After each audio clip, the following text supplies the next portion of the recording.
Spring, 1946. 10 months after the end of World War II, an explosion rocked the Pacific off the coast of Hawaii. America had just destroyed one of Japan's most advanced weapon systems. I was a lookout. When I got to look through the periscope, it was a monster, believe me.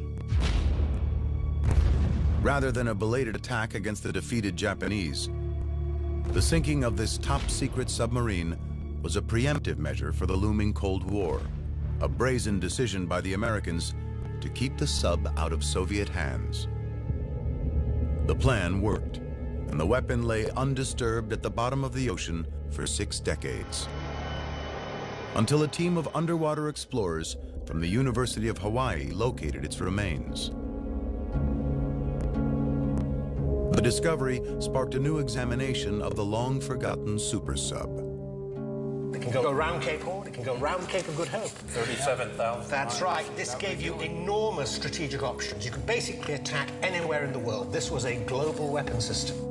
A system that defied conventional design and married the tactical advantages of sea and sky. As America scrambled to build nuclear bombs, and Germany experimented with powerful rockets, Japan hoped its secret weapon would change the course of the war.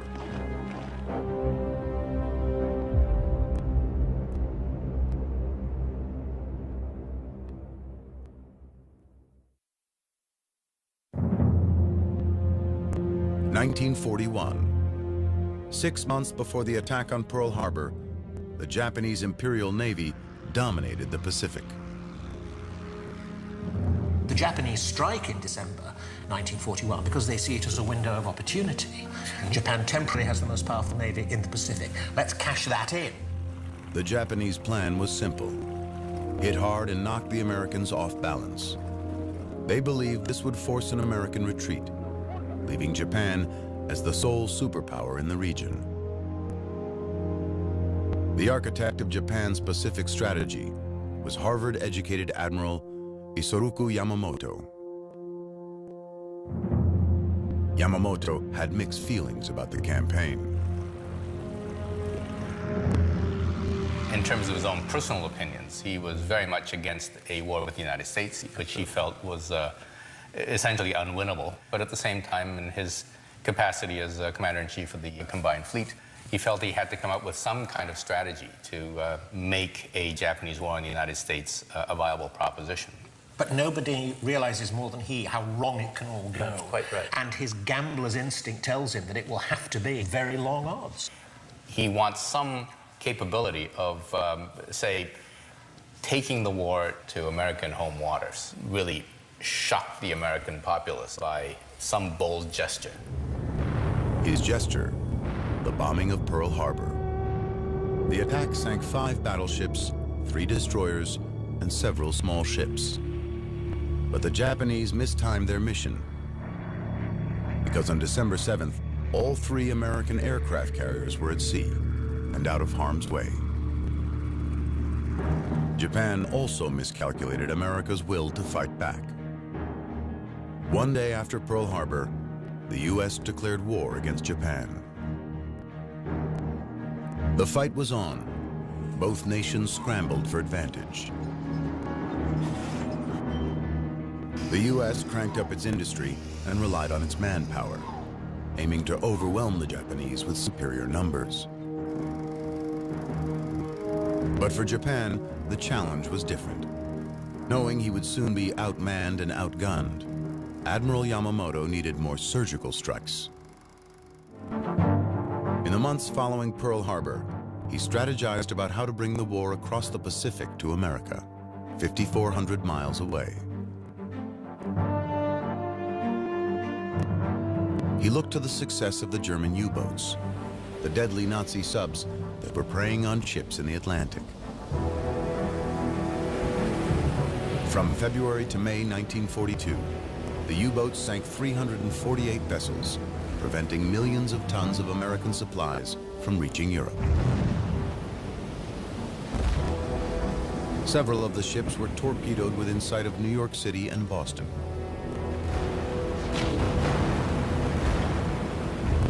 If German subs could terrorize the U.S. East Coast, could Japanese subs do the same in the West?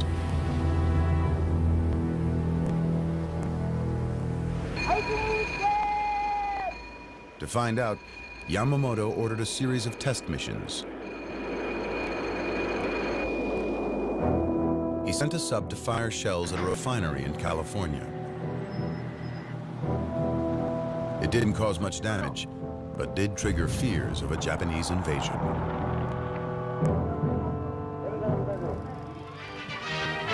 Along the Pacific, the hunt is on for the Jap submarine that brought the war to U.S. soil. Lying offshore, the Marauder opened up against oil refineries near the beach at Santa Barbara, a piece of shell made in Tokyo. It did little harm, but it was the first fired in this war against our own shores. The following day, coastal artillery brigades fired at what they thought were enemy planes. The guns were shooting at shadows. No sightings were actually confirmed. But the panicked American reaction did signify to Yamamoto that his instincts were correct. If he could strike the Americans at home, he might make them think twice about an all-out war with Japan. To instill such fear, he would need more firepower than a few small subs could deliver. An aircraft carrier and fleet of bombers would be ideal. But with the U.S. on high alert, no carrier could sneak up on the West Coast. Yamamoto needed something unexpected. His solution, a superweapon that would unite the firepower of an aircraft carrier with the stealth of a submarine. If it could be built, his machine would rewrite the rules of warfare. The concept of putting a plane on a sub wasn't new, but conventional submarines of the day were only capable of carrying one small plane for reconnaissance and targeting. Yamamoto wanted sub-launched airplanes that could be used as an offensive weapon, not just a scout. He ordered another test mission. This time, a small submarine-launched aircraft dropped firebombs over Oregon in the hopes of sparking a forest fire.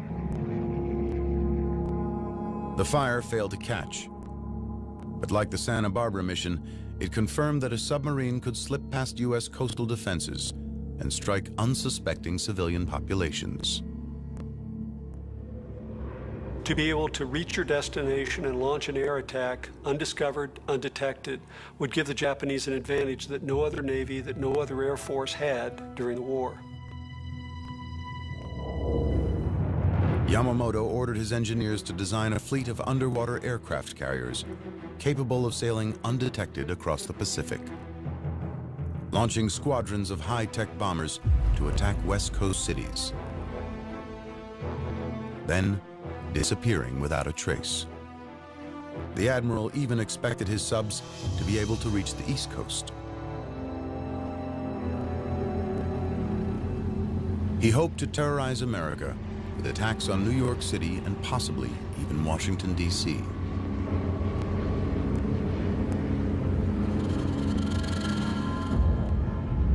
So you've got a whole potential here for attacks in the coastal area, where, of course, a large proportion of the American population is concentrated. That's right. Yeah. New York City, for example. Dense concentration of population. And if you're attacking with a few tens of aircraft, as in the original plans, you could perhaps go for important communications and indeed iconic targets. The admiral named the sub the I-400 and declared it top secret. But still to be determined was whether Japanese engineers could bring Yamamoto's ambitious vision to life. Their window for success was a small one. In America, the U.S. had accelerated its own work on a superweapon that could change the course of the war. The effort was codenamed the Manhattan Project. It was headed up by Robert Oppenheimer, a professor of physics at UC Berkeley. Oppenheimer gathered the nation's top engineers and physicists, challenging them to overcome the enormous technical complexities of splitting the atom and creating an atomic bomb.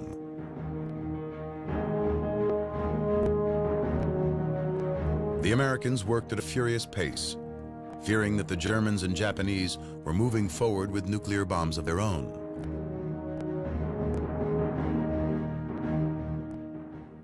Meanwhile, Japan's super submarine was running into obstacles. In Tokyo, naval architects were struggling to find a design that could fulfill all of Yamamoto's needs. You're going to need a very large and impressive submarine indeed. You're going to have to go into new territory, in fact, as far as submarine design is concerned. The standard submarine at that time was shaped like a cigar, with a cylindrical hull up to 300 feet long. But no one knew whether that conventional design would be able to support a heavy hangar and 3 attack airplanes. You're going to need a very large hangar beginning there, moving past the superstructure, and ending up about there. What do you do with the navigational area here? You have to move it to the side of the ship and on top as well. So that's a lot bigger. These contain very large aircraft. That's not long enough. So you need a much, much longer flying off deck. And therefore you need a much, much bigger submarine. This is a transformation in the whole concept of the submarine. When we assemble these pieces, we'll end up with a scale model submarine that's about the same as a full-size submarine, which is 10 times longer than it is wide. Dr. Harold Vincent is an ocean engineer at the University of Rhode Island. He has his doubts about the practicality of the design. This tube represents the watertight hangar, the 3 aircraft, and the bombs that the aircraft carried.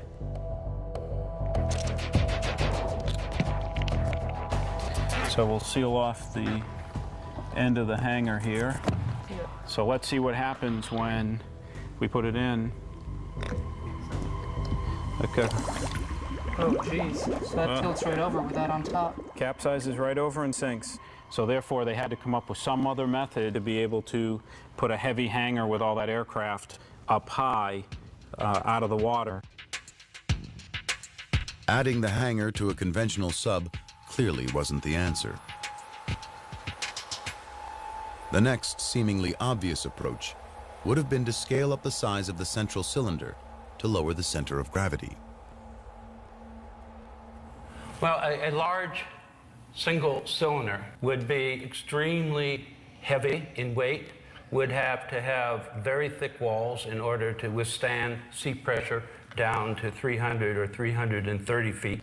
In order to hold this above the surface part of the submarine, totally stable, was simply impossible having this traditional submarine design. Tape up the other end, and then we can take these.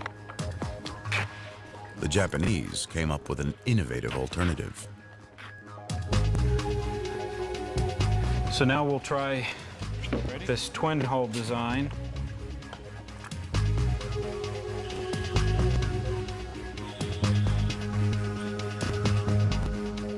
Now, it's pretty stable. All right, so it rights itself now instead of just tipping right over. A twin-cylinder hull gave the giant sub the necessary width to carry the extra weight. So you have these 2 cylinders, which are broader, stronger. The 2 cylinders amidship, of course, lent to greater stability. Absolutely. Well, you can see it's much sort of flatter and more stable, clearly. With the largest design problem solved, construction plans were drawn up for the new monster sub. The I-400 went into production in January of 1943. Yamamoto needed it fast. The Japanese were losing ground in the Pacific. The previous June, Yamamoto had ordered a surprise attack on the American fleet at Midway Island, hoping to sink the aircraft carriers he had missed at Pearl Harbor. But the Americans had cracked the Japanese naval code, saw the attack coming, and were able to set an ambush of their own. In 3 days of bitter fighting, American bombers sank 4 of Yamamoto's aircraft carriers. It was a devastating defeat for Japan. Their carrier fleet was decimated, and thousands of soldiers were dead. The I-400s were now even more vital. But with serious shortages of steel and manpower in Japan, Yamamoto could only commission 18 of the giant submarines.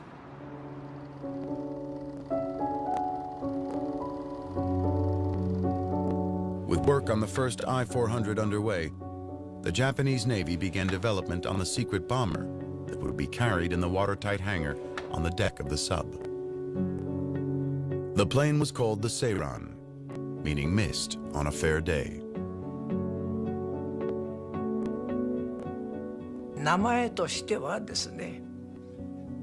Like the name indicates, the plane would appear suddenly like a mist, carried by a submarine that would surface once it comes near a target, moving like a ninja. That is how it came to be named Seiran. This is a very poetic name. Lieutenant Atsushi Asamura is the only living member of the elite Seiran squad. At an annual Shinto ceremony, he honors his lost comrades. He still recalls the excitement of being part of the top-secret project. We were very surprised when we saw the Seiran for the first time. I thought, is this really a plane that can be loaded onto a submarine? I believe not too many people knew about Seiran, even in the Japanese Navy. Many tests and repeated experiments were done in top secret. With a maximum speed of more than 200 miles per hour and the capacity to carry a 1,700-pound bomb, the newly designed Seiran would be an intimidating warplane. But the Japanese aircraft designers first had some technical puzzles to work through. Although the I-400 was wider than any other submarine of its day, the airplane hangar was only 11 feet in diameter.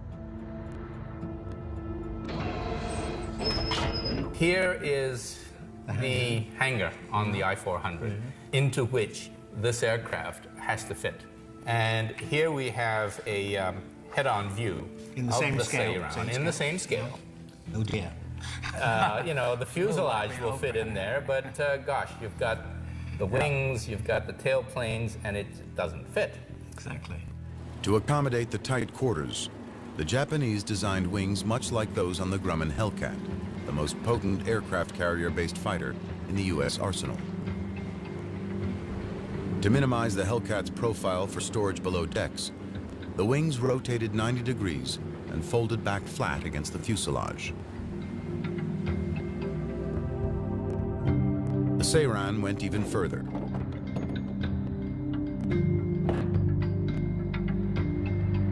It had a tail fin that folded down to reduce height. When we do all of that, It fits. it fits very neatly. Very neatly. But there was still one major problem the Japanese designers had to solve. Before the Seirans could be launched, their engines had to be warmed up, a process that took up to 20 minutes. Starting the engines in the hangar with the vessel submerged would have exposed the crew to deadly carbon monoxide fumes. But warming the engines on the surface meant exposing the sub to radar and air attacks. Once again, the engineers needed an innovative solution.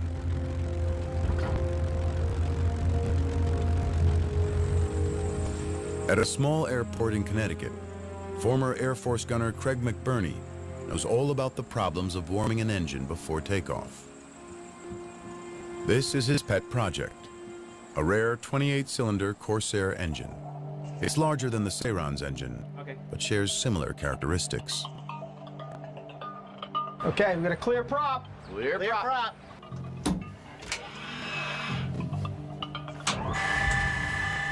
As with many World War II-era aircraft, starting the engine cold is a haphazard and messy affair. Batteries off. Right about now is when we start using bad language.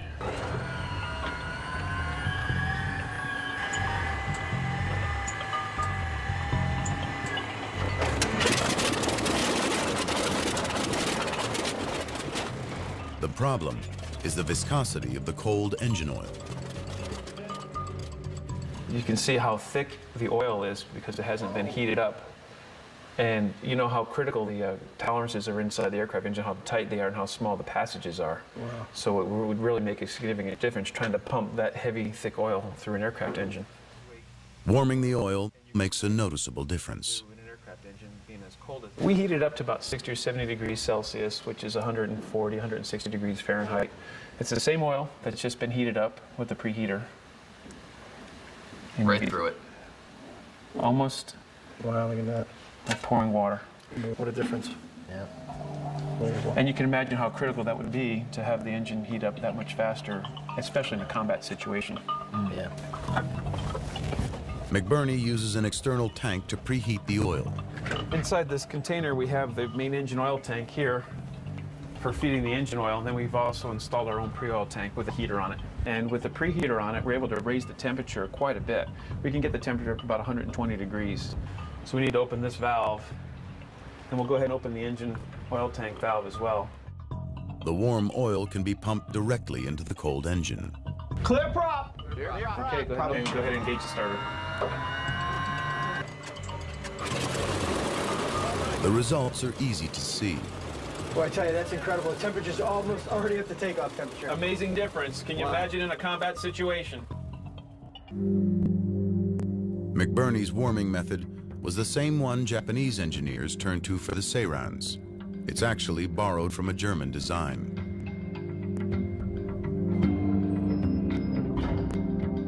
With the engine oil pre-warmed, the plane could be rolled out of the hangar onto the launch ramp. The engine started. The wings, tail, and horizontal stabilizers unfolded and locked into position. The floats attached, and the Seiran launched into the air. We would train very hard, trying to shorten the time it takes for the launch, even by a second.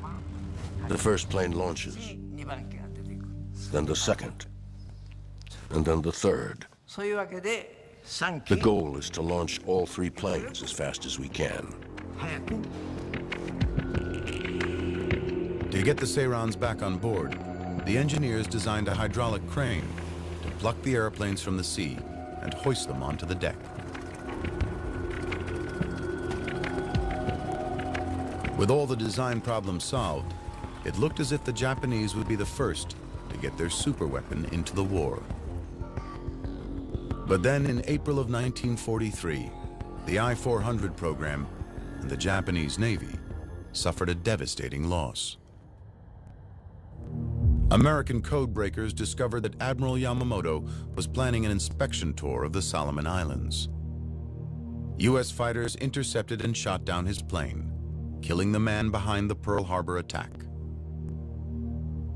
It was such a crushing blow to the Japanese Navy that it was a full month before they even announced Yamamoto's death to the Navy, much less the Japanese public. Without the backing of the powerful admiral, the I-400 program quickly slipped on Japan's priority list. Before any subs were completed, the order was slashed from 18 to 9. It would take another year and a half before the first of Yamamoto's I-400s made it out to sea. In December of 1944, the first I-400 was finally commissioned. A few months later, a second sub, the I-401, was ready to sail. The super sub carried 3 dive-bombing Seirans in a 65-foot-long hangar. An 85-foot ramp and steam-powered catapult launched the planes into action, even in rolling seas. The I-400 wasn't just the longest sub in the ocean at 400 feet. It was also the most heavily armed. On the aft deck sat a giant 140-millimeter gun, one of the largest ever mounted on a submarine. 4 anti-aircraft guns defended against aerial attacks. And the sub also boasted 8 torpedo tubes in the bow.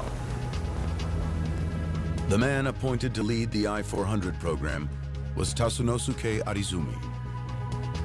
Arizumi had been in charge of the midget submarine attack on Pearl Harbor. The I-400's crews were picked from the Navy's elite and were very well treated. The corridor was filled with cans of food and other food staples. You couldn't even see the floor. I was never unhappy with the food. For example, we even had expensive food like cow tongue and lots of fancy stuff. I remember it well. Morale among the crews was strong, but Japanese high command was not as jubilant. In the 3 years since the I-400 project began, the state of play in the Pacific had changed. America now dominated the region, and the original mission of the subs, to bomb U.S. cities and instill fear of a Japanese invasion, was outdated. They just didn't have enough firepower. With each sub carrying 3 planes and each plane carrying only 1 bomb per flight, they could do little real damage. By comparison, Nazi bombers dropped an average of 330 bombs per night for 57 nights during the London Blitz. And still, the British didn't surrender.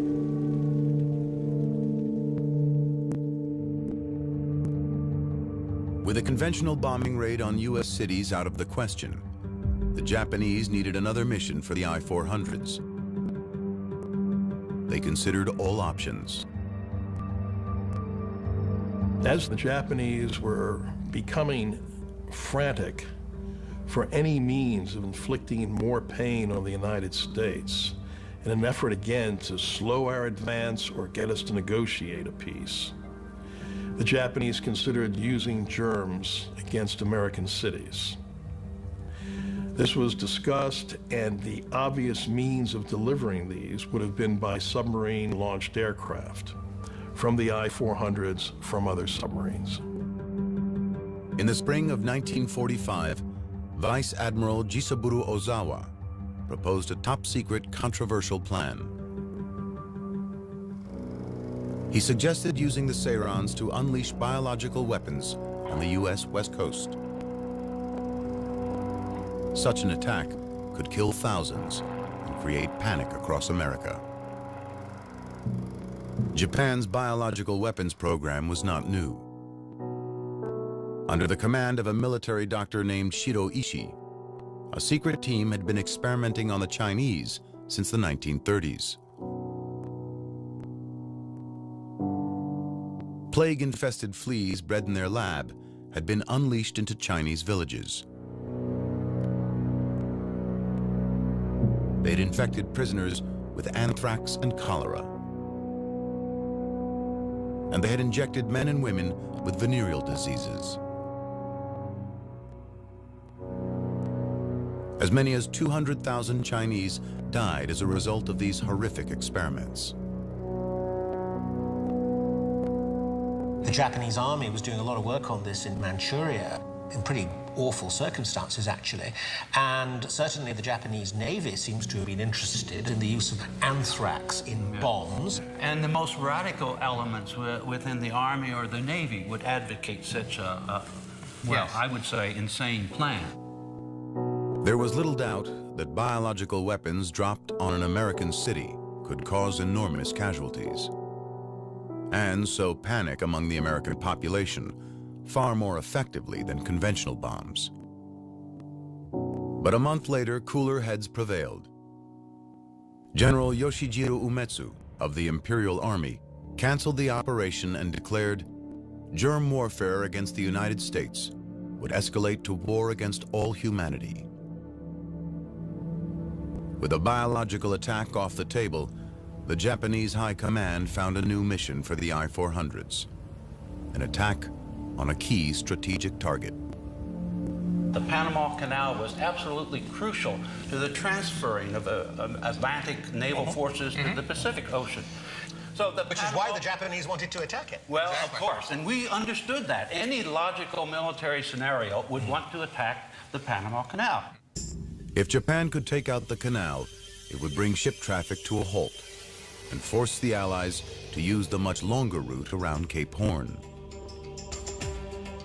Japanese military planners and intelligence experts worked together to map out the attack. The plan went something like this, that this flotilla of submarines, four submarines carrying 10 aircraft, would come, keeping a due distance, having come a long way across the Pacific.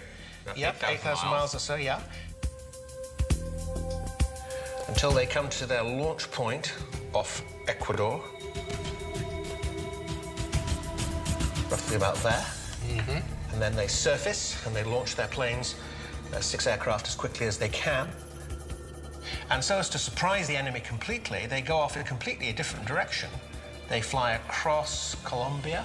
All 3 of them. Then they turn sharply over here. Yeah. And then suddenly, and they perhaps dive to low level, they come down here towards the canal and hit it on its northern end in the locks here.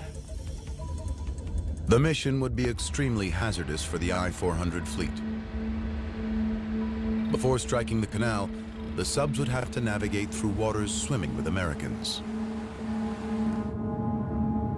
By the summer of 1945, essentially the Pacific was an American lake, and so that meant it would be relatively difficult to get any kind of vessel safely into the area of the Panama Canal. But the Japanese did have one ace up their sleeves, a secret technology that the I-400's designers had borrowed from the Germans. A technology that could help them elude enemy sonar. Sonar works by bouncing sound waves off hard objects like ships. By measuring the time it takes for sound waves to travel to the target and back, the system can calculate its location. But the I-400s, like some German U-boats, were equipped with a new stealth shell designed to absorb sound waves instead of reflecting them. Called an anechoic coating, it was made up of rubber and asphalt tiles that dampened the sonar fingerprint of the subs as they slid through the water. These anechoic coatings did work remarkably well, and their details are still highly classified. For the I-400s, getting across the Pacific undetected was only step 1. Their targets, the Gatun locks on the Panama Canal, were heavily guarded by anti-aircraft guns. The Serons could come in above the gun's range, but that would make hitting the targets almost impossible. Those locks, the walls, were incredible structures of reinforced concrete that at the base were 50 to 60 feet thick. At the top, maybe 8, 10, 12 feet thick. The gates themselves, maybe 90 feet wide. They were 6, 7, 8 feet of steel thick. But from 13,000 feet, they would have looked like just a hair from that kind of altitude. The challenge of high-altitude bombing is easy to see. When a B-29 outfitted with a World War II-era bomb sight drops a half-dozen water bombs on a stationary target in the California desert.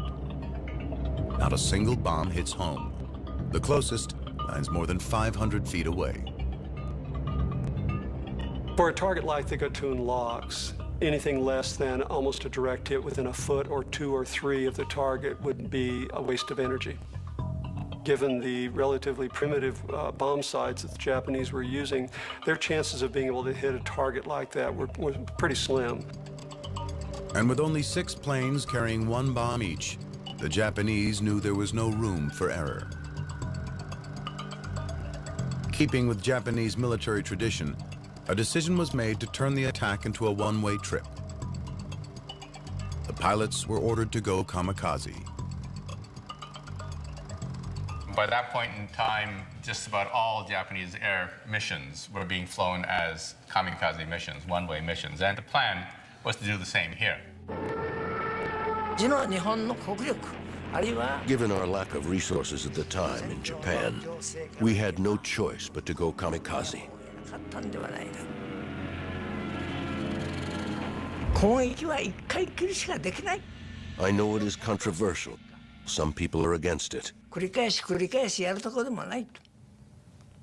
But I think we had no choice at the time. We knew we probably couldn't hit the target even with multiple bombs. So going kamikaze was our only chance.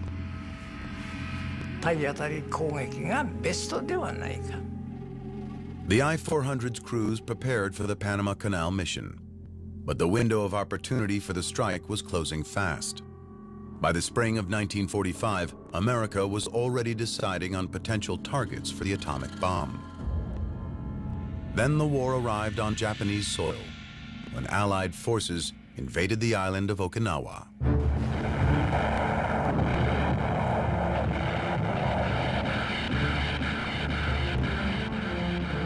82 days of brutal fighting left more than 100,000 Japanese troops dead and thousands of aircraft and combat ships destroyed. Vice Admiral Ozawa realized that a raid on the Panama Canal would be too little too late. The majority of American forces were already in the Pacific. So Ozawa changed the I-400's mission yet again. The new target was Ulithi Atoll, a staging area for the massive U.S. fleet preparing to invade Japan.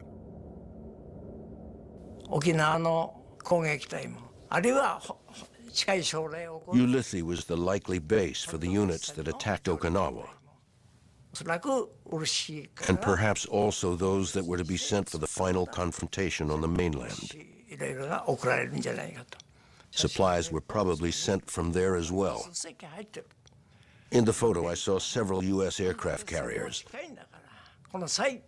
Headquarters ordered us to attack as many of them as possible. 3.5 years after the I-400s were conceived, the two giant subs were finally ready to engage. They traveled separately, with orders to rendezvous off Ulithi, where they would be joined by two smaller subs. Once they reached their target, 6 Seirans would be launched in a kamikaze attack. To deepen the surprise, Commander Arizumi ordered the crew to disguise the bombers with U.S. markings, a clear violation of international law. Pilots themselves objected to having the planes painted in American colors. They felt it was dishonorable. And they were ready to die. They knew they weren't coming back. What they didn't know was that their mission was once again short on time. 4 days before the I-400 set sail, America had successfully exploded the world's first atomic bomb. A second bomb was already on its way to Japan. To make matters worse, Arizumi's mission was plagued by problems. On the way to Ulithi, one of the smaller subs was spotted and sunk by a U.S. warship. All 140 crewmen perished. Then, in an effort to avoid enemy ships, Arizumi decided to change his route and the agreed-upon meeting point. But the message never got through to the other ships, and they missed the rendezvous.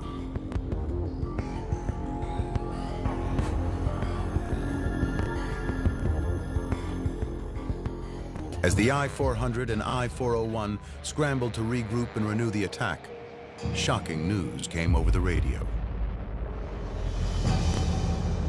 The American superweapon had blown the war wide open.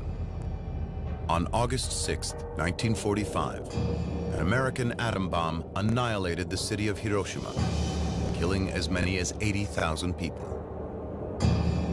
On August 9th, a second bomb decimated Nagasaki.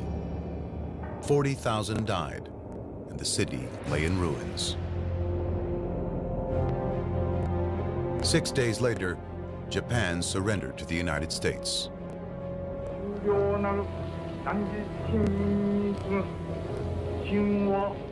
In his radio address to the nation, the emperor never mentioned defeat or surrender. Instead, he told his people, "We have to endure the unendurable and suffer the insufferable." The next day, on the 16th, we received a telegram ordering us to cease fire. Receiving this unthinkable telegram, we gradually grasped the reality. From then on, the real drama began on board.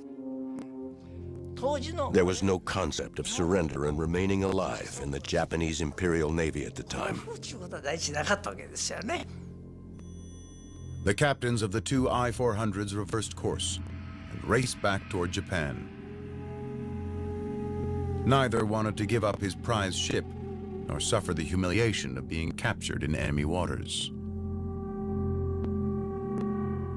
Worried about retribution, Arizumi ordered the crews of the two subs to dump their US-marked Seirans into the ocean. They did so, destroying the evidence just in time. On August 28th, two US destroyers discovered the I-400. The captain surrendered peacefully. 20-year-old Harry Arvidsson was one of the first Americans to board the giant sub. As we approached the submarine and saw what it was, I thought to myself, man, that's the biggest thing I ever seen. The next day, August 29th, the American submarine USS Segundo located the second Japanese sub. The I-401 was carrying Fleet Commander Arizumi, a man who didn't know the meaning of the word surrender. Carlo Carlucci was a quartermaster on the American sub.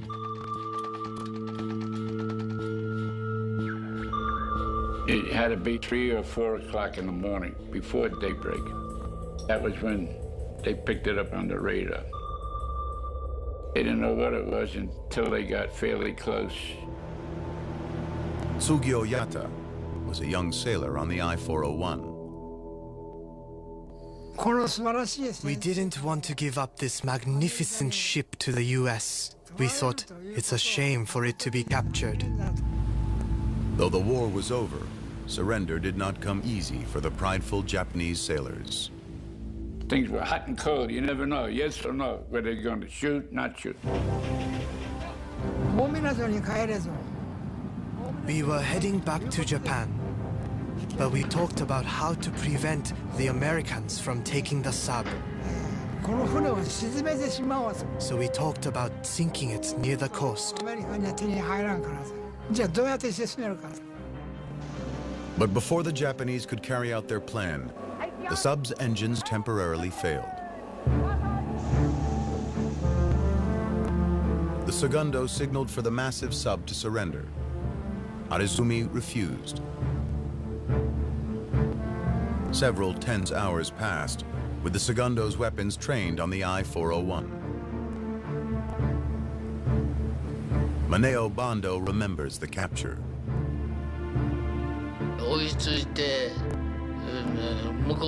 They pointed their cannons at us and ordered us to have one officer sent to their ship. We thought, what do you mean, send someone? You send someone to come get us.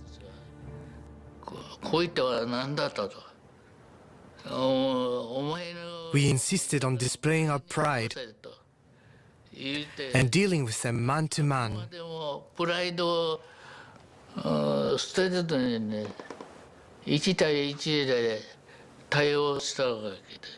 Because Bando spoke some English, he was picked to negotiate with the Americans. You force us to surrender. I said, if you force us to surrender, we will commit suicide. They said to me, harakiri, no good. They understood the term harakiri. Tokyo ordered the I-401 to surrender to the Segundo. Eventually, Commander Arizumi bowed to the inevitable. He had the black flag, the international naval signal of surrender, raised on his sub. For the proud commander, the humiliation was too much to bear. I went to get a cup of coffee and had just sat down I heard a loud bang. That was the suicide. The captain and I rushed inside, and we saw he'd taken his own life. I heard the captain say, he finally did it. Nearly 200 Japanese servicemen were taken prisoner that day. Sailors, pilots, and support crew.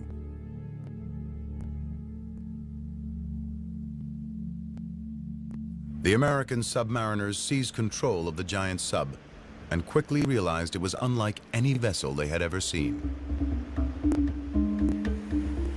For machinist Paul Whitmer, the double hull design was a particular surprise. Lo and behold, we get to the engine room, and there's a doorway to the neighbor's room next door. What the heck's going on here? We take a peek in there. There's another set of engines in there. The port and starboard engine rooms. We find out that there were two hulls bolted together. With two submarines alongside each other.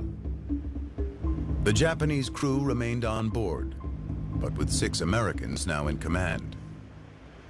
I had a 45, we all had 45s, and I had an extra clip of bullets in my jacket pocket. That's all. If I had to use it, I would have used it. Oh, it was very tense. No one trusted anybody. We didn't know what to expect. We could have been overtaken, lickety-split, because we were way outnumbered. And if they decided to dive the boat, we couldn't have got out. The Americans chained the hatches open to prevent the Japanese from diving.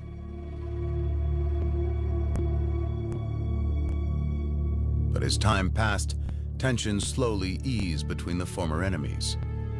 They now had a common goal: to get the subs safely back to Tokyo. In the engine room, we had to learn how to communicate with the Japanese. You know, they had to teach us, and we had to teach them. We needed to know some of the words to describe an engine. Basic, elementary, grade school type communication. And trying to strike up a rapport and learning their symbols and their words for what's the name of this, what's the name of that. Both subs made it back to Tokyo, where the prisoners were released. For the Americans, the next step was to bring the unusual ships home for further study. In November of 1945, they departed Japan for Hawaii. They arrived in Pearl Harbor just after New Year's Day, 1946. Navy engineers immediately began inspecting and recording every detail of the super sub's design.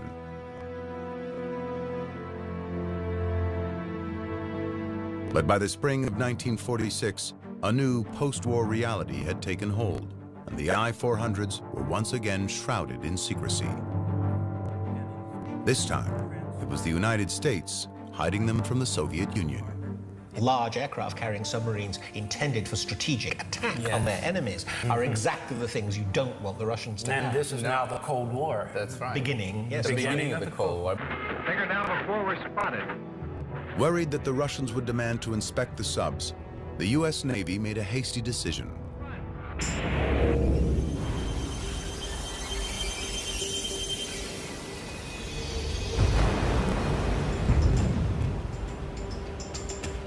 On May 31st, 1946, they sunk the I-400 off the coast of Pearl Harbor.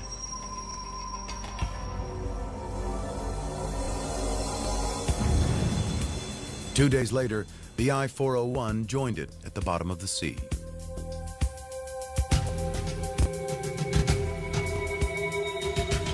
Two powerful weapons that never made it into battle, never had the chance to truly prove their worth.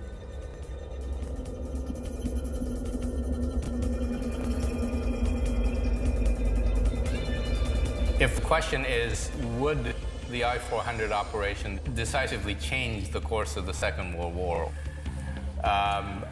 Ultimately, no, I don't think so. It would have made things worse in 1942, yes, but not in 1945. Correct.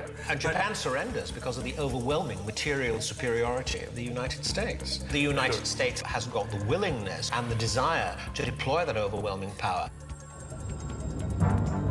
Ultimately, the I-400 arrived too late in the war to make a difference. But while its timing was flawed, its technology was ahead of its time. The innovative design became a model for future Cold War submarines and changed military thinking about how they could be deployed. In the 1950s, a new type of U.S. submarine, the Regulus class, began patrolling the seas.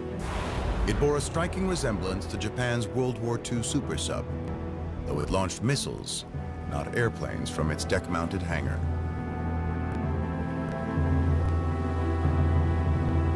I don't believe anyone previously had looked at submarines as a means of attacking an enemy's cities. And this idea we see today in the primary nuclear weapons of the United States, France, Britain, and even Russia, being submarine-launched missiles to attack with nuclear warheads an enemy cities. Though we hope that their lethal force is never needed, each one of these powerful, stealthy submarines is a living testament to one of the greatest weapons that never did battle.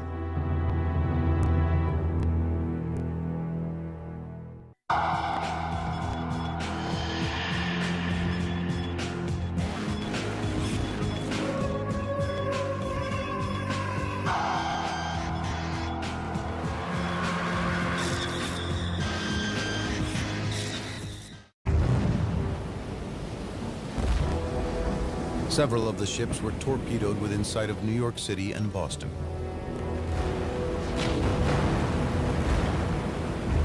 If German subs could terrorize the U.S. East Coast, could Japanese subs do the same in the West?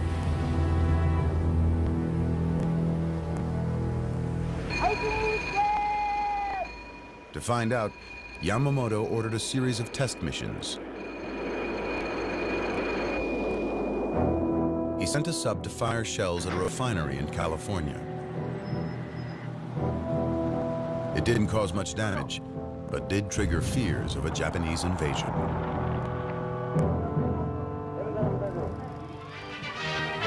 Along the Pacific, the hunt is on for the Jap submarine that brought the war to U.S. soil. Lying offshore, the Marauder opened up against oil refineries near the beach at Santa Barbara, a piece of shell made in Tokyo. It did little harm, but it was the first fired in this war against our own shores. The following day, coastal artillery brigades fired at what they thought were enemy planes. The guns were shooting at... Spring, 1946. 10 months after the end of World War II, an explosion rocked the Pacific off the coast of Hawaii. America had just destroyed one of Japan's most advanced weapon systems. I was a lookout. When I got to look through the periscope, it was a monster, believe me. Rather than a belated attack against the defeated Japanese, the sinking of this top-secret submarine was a preemptive measure for the looming Cold War, a brazen decision by the Americans to keep the sub out of Soviet hands. The plan worked, and the weapon lay undisturbed at the bottom of the ocean for 6 decades. Until a team of underwater explorers from the University of Hawaii located its remains. The discovery sparked a new examination of the long-forgotten super sub. It can go round Cape Horn, it can go round Cape of Good Hope. 37,000 That's right. This gave you enormous strategic options. You could basically attack anywhere in the world. This was a global weapon system. A system that defied conventional design and married the tactical advantages of sea and sky. As America scrambled to build nuclear bombs, and Germany experimented with powerful rockets, Japan hoped its secret weapon would change the course of the war.